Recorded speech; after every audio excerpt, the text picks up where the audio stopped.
现在刘文正还阁话咧，刘文正的经纪人夏玉顺来解释，讲刘文正心假踢有救回来。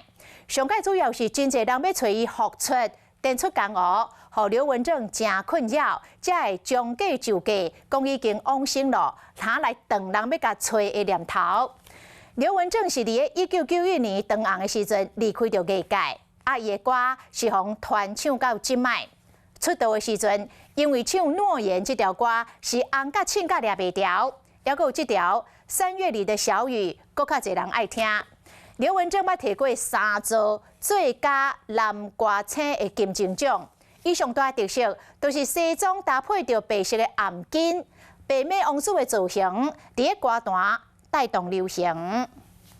3月里的小雨，淅沥沥沥沥沥，淅沥沥沥下个不停。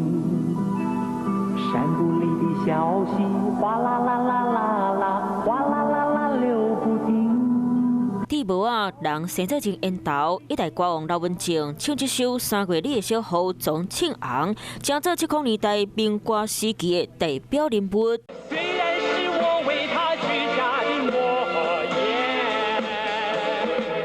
这首出道歌曲，互刘文正更较有名，特别的声音，人生做目真壮才。前后拢总出40张专辑，硬正西装配围巾，将做刘文正招牌造型，嘛会有围巾歌王的挂号。伊前后唱歌嘛捌会摕过3届金钟奖的最佳男歌星奖。大家都说娱乐圈，尤其歌唱圈很复杂，可是从我17岁进入这个圈子，我一点也没有感觉到很复杂。我觉得有太多的朋友爱护我。刘文正真侪摆伫咧金钟奖和费玉清共场争歌王，常常嘛有刘文正赢得奖，得99届金钟奖。获得最佳男歌星的是费玉清。